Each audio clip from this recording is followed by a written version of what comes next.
لوگوں نے موسیٰ علیہ السلام سے پوچھا زمین میں سب سے بڑا عالم کون ہے؟ انہوں نے کہا میں. اب بات تو بالکل صحیح تھی ٹھیک ہے بات بالکل, کیونکہ پیغمبر سے بڑا عالم کوئی نہیں ہوتا, لیکن اللہ کو آپ کا یہ انداز پسند نہیں آیا. یہ بخاری کی حدیث ہے. اللہ نے کہا کہ اے موسیٰ کچھ علم ہم نے دوسروں کو بھی دیے ہیں. تو حضرت خضر علیہ السلام کے پاس موسیٰ علیہ السلام گئے, تو خضر علیہ السلام سے ملاقات ہوئی. موسیٰ علیہ السلام نے کہا مجھے اللہ نے آپ کے پاس بھیجا ہے. انہوں نے کہا ٹھیک ہے بھیجا ہے, تو اب میرے ساتھ سفر آپ نے جو کرنا ہے اس میں پورے سفر میں آپ نے خاموشی اختیار کرنی ہے, اعتراض نہیں کرنا, کیونکہ اللہ نے بھیجا ہے اور میں بھی اللہ کی طرف سے مامور ہوں, تو میں کوئی کام غیر شرعی نہیں کروں. حضرت موسیٰ نے کہا ایگریمنٹ کر لیا, بھائی ٹھیک ہے بھائی ہمارا وعدہ ہے. تو خضر علیہ السلام چلے موسیٰ علیہ السلام کے ساتھ. موسیٰ علیہ السلام کے ساتھ ان کے خادم بھی تھے. تو جب گئے ہیں تو کشتی میں جب بیٹھے ہیں تو کشتی کنارے پہ لگنے والی تھی, اور خضر علیہ السلام نے کشتی کا پھٹا پھاڑ دیا, اس کو عیبدار بنا دیا. موسیٰ علیہ السلام نے فوراً بولا کشتی کو داغدار کر دیا, اس سے تو لوگ مر سکتے تھے.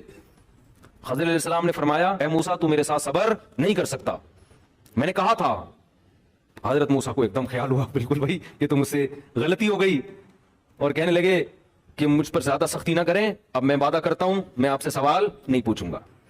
پھر آگے گئے ہیں, ایک نوجوان لڑکا, خضر علیہ السلام نے اس کو قتل کر دیا. ایک پاکیزہ معصوم لڑکے کو آپ نے قتل کر دیا, یہ تو بہت بہت بڑی غلطی کی ہے. چھوٹی موٹی ہوتی میں چپ رہتا پھٹا پھاڑ دیا تھا, چلو یار وہ کشتی, منا مار دیا, منا ہی مار دیا آپ نے. علماء کہتے ہیں جو حضرت موسیٰ علیہ السلام بار بار بول رہے تھے نا, بظاہر تو یہ عیب ہے بظاہر, لیکن حقیقت میں یہ خوبی ہے. پیغمبر کی شان یہی ہوتی ہے کہ وہ کوئی بھی چیز ان کو غلط نظر آئے وہ خاموش نہیں ہوتے. مبلغ تو کہاں خاموش ہوتا ہے. تو یہ حضرت موسیٰ کا کمال تھا کہ بھئی غلط بات پہ کیسے خاموش رہوں. پھر انہوں نے کہا میں نے کہا نہیں تھا آپ میرے ساتھ صبر نہیں کر سکتے. یہ تو اللہ نے موسیٰ علیہ السلام کو پہلے کہہ دیا تھا کہ میرا نیک بندہ ہے. اگر اللہ نے بتایا نہ ہوتا تو حضرت موسیٰ ان کو ڈیلیٹ کر چکے ہوتے.